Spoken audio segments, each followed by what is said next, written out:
আজ বানাবো গরম ভাত, লুচি, পরোটা, যেটার সঙ্গেই খাওয়া যাবে সেটার সঙ্গেই দারুণ সুস্বাদু খেতে এই বেগুন কোরমা। প্রথমে বেগুনটাকে লম্বা লম্বি কেটে আড়ে কেটে নিয়েছি। এদিকে টমেটোটাকেও আমি মিহি করে কুচি করে কেটে নিলাম।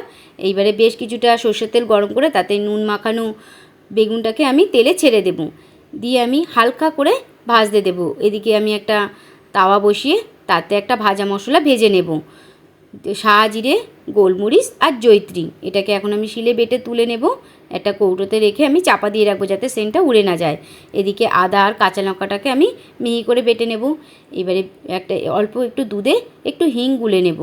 এদিকে আমি একটু তেল অ্যাড করে দিলাম, দিয়ে তাতে গোটা গরম মশলা আর তেজপাতা ফোড়নে দেবো। এবার হিংটাকেও ফোড়নে দিলাম, আদা কাঁচা লঙ্কা বাটাটাকে দিয়ে দিলাম, পরিমাণ মতো নুন, হলুদ, কাশ্মীরি লঙ্কার গুঁড়ো আর টমেটো কুচি দিয়ে ভালো করে নাড়াচাড়া করে নেব। তো টমেটো মজে এসছে, এই সময় অল্প একটু দুধ দিয়ে দেব, দিয়ে একটু হালকা হাতে নাড়াচাড়া করে নেব। এবার বেগুনটাকে দিয়ে দেব, অল্প একটু চিনিও দিয়েছি। এবারে অল্প একটু সামান্য জল দিয়ে দমে কিছু সময় রেখে দিলে রান্নাটা আমার কমপ্লিট। এবার উপর থেকে আমি ভাজা মশলাটা ছড়িয়ে দমে কিছু সময় রেখে দিয়ে এলে কমপ্লিট। এবার রুটি দিয়ে গরম গরম মুখে দিতে স্বাদে ফাটাফাটি।